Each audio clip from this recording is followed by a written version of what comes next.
of the Mountain Man, Chapter 2. Monty had just finished the lunch of beef broth Sally had prepared for him when Smoke sat down next to his bed.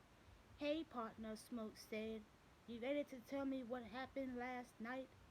Monty's face changed and he got a faraway look in his eyes as he glanced out the window. Smoke followed his look, observing the distant mountain tops, already covered with snow down to the tree line, the bright yellow leaves on the grove of aspen just down from the cabin, and the deep green of the evergreens mixed with the reds and yellows of maple trees on the mountainsides. Fall was as beautiful as ever in the high lonesome of the Rocky Mountains, but Smoke knew Monty wasn't seeing the scenery as much as he was looking into his past. He and Monty Carson had become very good friends over the past few years. Monty had once been a well-known gunfighter, though he had never ridden the Owl Hoop Trail, or so Smoke believed. A local rancher with plans to take over the county had hired Monty to be the sheriff in Fontana, a town just down the road from Smoke's Sugarloaf spread. Monty went along with the man's plans for a while, till he couldn't stomach the rapings and killings any longer. He put his foot down and let it be known that Fontana was going to be run in a law-abiding manner from then on. The rancher, Tilden Franklin, sent a bunch of riders in to teach the upstart sheriff a lesson. The men killed Monty's two deputies and seriously wounded him, taking over the town. In retaliation, Smoke founded the town of Big Rock, and he and his band of aging gunfighters cleaned house in Fontana. When the fracas was over, Smoke offered the job of sheriff in Big Rock to Monty. He married a grass widow and settled into the job like he was born to it.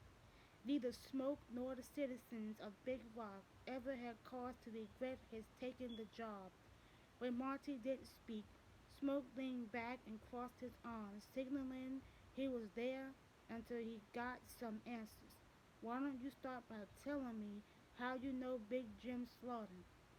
After he picked up a glass of fresh milk from the tray and took a deep draught, Monty began talking, still without meeting Smoke's eyes. "It was a lot of years ago, Smoke, when I was still in my teens and I thought I was a big man with a gun. It was just after the big war, when the country was still wild and gangs was on the prowl everywhere. Slaughter's Marauders invited me in when I didn't have a whole lot of other choices. All the men were back from the war, and there just wasn't much honest work to be found. Anyway, I began to ride with them, doing little jobs at first, stealing a few horses or cattle, or boosting a wagon load of freight here and there. Then Slaughter decided to hit it big in one job.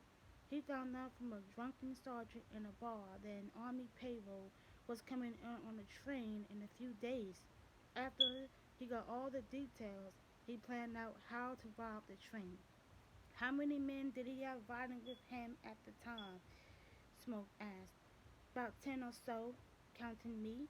Well, we pried up some tracks and hid nearby. When the engine ran off the trails, we spurred our horses and charged that old train like Pickett did in the war. We managed to get the payroll out of the boxcar pretty quick, and then Slaughter had me put the money in my saddlebags. He divided it up later, he said. We rode off free and clear.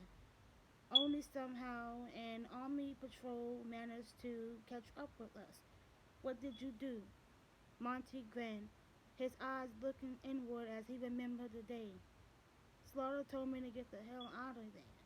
He said we all meet up in 2 weeks down at Del Rio and split up the money and head on down into Mexico.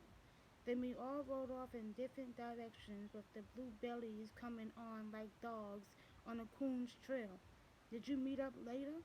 Monty shook his head.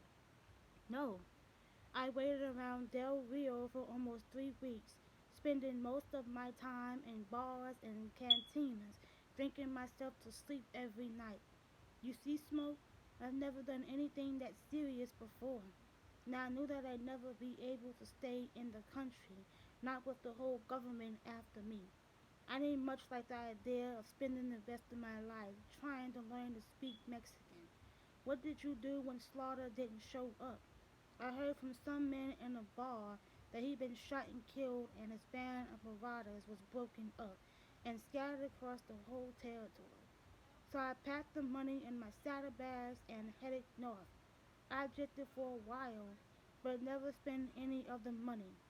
Finally, I came to work for Tilden Franklin and ended up with you offering me the job as sheriff in Big Rock. So you still have the money? Monty wagged his head. You remember after you offered me the job, I told you I need to work a week or so to think it over? Yeah. Well, during that week, I rode over to the U.S. Marshal's office in Denver and traded that money in for a pardon for the robbery. The government was right proud to get the money back, and they knew Slaughter had been behind the whole thing. So they let the little fish me go. That way I was free to take the job you offered with a clear conscience and not have to live my life looking back over my shoulder at my back trail. Smoke nodded. And then you met Mary. Monty smiled for the first time since Smoke came into the room. Yeah, Mary saved me, Smoke. She showed me what life is all about. Falling in love with her and marrying her was the rightest thing I've ever done in my life. So that brings us up to last night. What happened and what does Jim Slaughter have to do with it?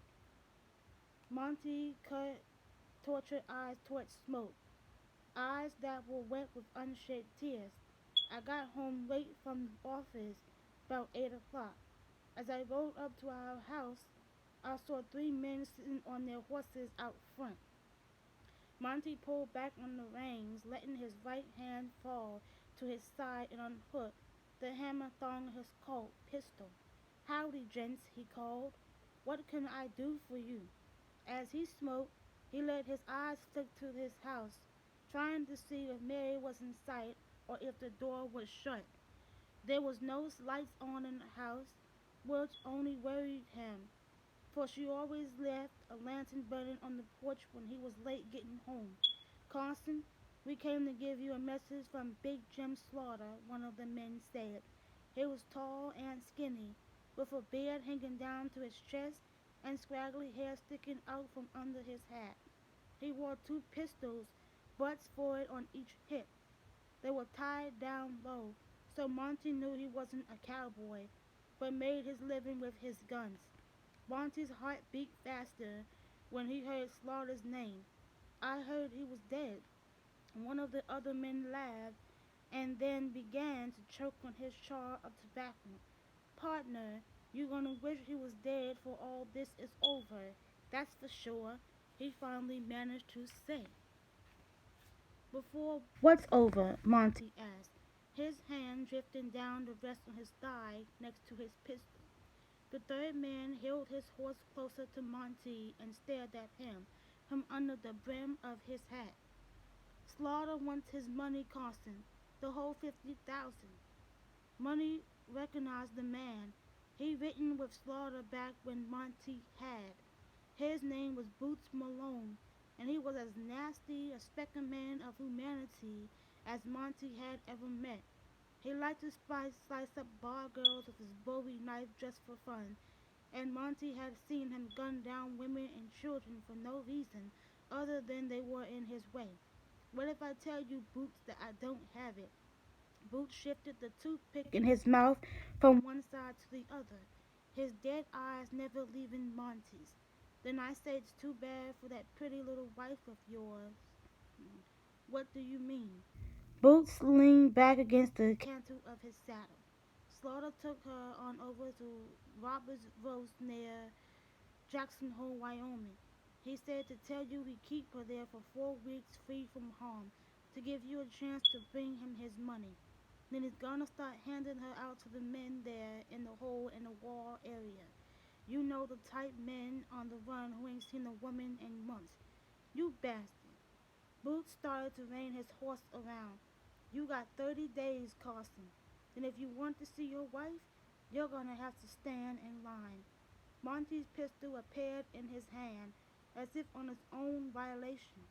His face swung to Booth in the chest, knocking him backward off his horse to land spread eagle on the ground, his eyes wide in surprise until the light slowly winked out in them.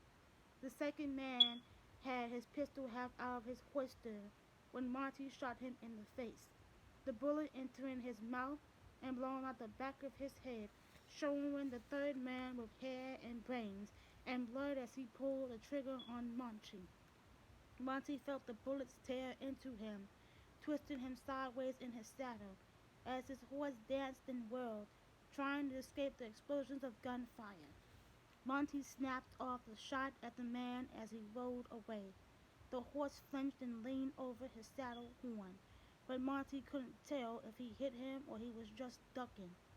Monty tucked his useless left arm into his belt and ran to search the house. Mary was gone. Monty looked up at Smoke, his voice hoarse from the tail. All I could think of was to get to you, Smoke, and see what you thought I should do. Smoke thought for a moment. A lot will depend on whether you hit the galoot that was running away and how hard you hit him. If you planted him forked end down, we've got some time to plan what to do. On the other hand, if he made it back to Slaughter and told him you don't have the money, Mary's time is a lot shorter than I like to think about. Yeah, as long as he thinks there's a chance he'll get the money, he'll keep her safe, at least until I see her and hand over the payroll. Smoke hesitated. Monty, you know Slaughter and his reputation better than I do, but I don't think there's any way in hell you and Mary are going to be allowed to walk away from this. Monty nodded. You're right, Smoke. Even if I had the money, which I don't, I got to plan some way to get Mary out of there and put an end to Slaughter once and for all. Smoke stood up. First things first, Monty. Cal and Pearlie and I'll head out to your place and see if we find two bodies or three. If there's three men down, I'll go up into the mountains and talk to some friends of mine about the hole in the wall area. See if there's some way we can get in without being seen. What if the men got away? Then we don't have time to do it the easy way. I'll have to get moving right away and work something out on the way to Wyoming. Monty started to get up, struggling to use his bandaged left arm. Hold on, partner. Doc Spaulding says you got at least a week in bed, and then another few days before you're going to be able to use that arm. But I can't let you and the boys do this alone. It's my mess, and I need to get myself out of it. Sally, who had been standing in the doorway for most of their talk, stepped into the room. Monty Carson, you sit yourself back down in that bed right now.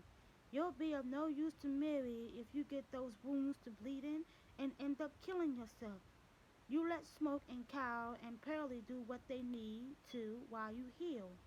After that, we'll see what the doc says about how soon you can go to Wyoming, all right? Though she said it as a question, Sally left no room for discussion. Monty knew she was right, and he had to let his friends do the initial investigation into the happenings out at his ranch. He flopped back down on a pillow. All right, Sally, you win. Smoke, would you let me know what you find out at the ranch? Smoke nodded. One way or another, Monty. We'll keep you informed.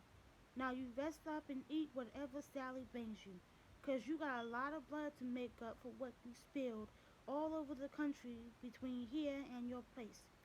He turned to Sally. Keep him down until we get back. We should know something by supper time. Sally stood on tiptoes and kissed Smoke's lips.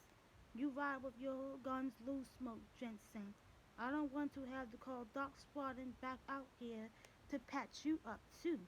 Yes, dear, Smoke said as he strapped on his Colt .44. Like, comment, and subscribe on this video.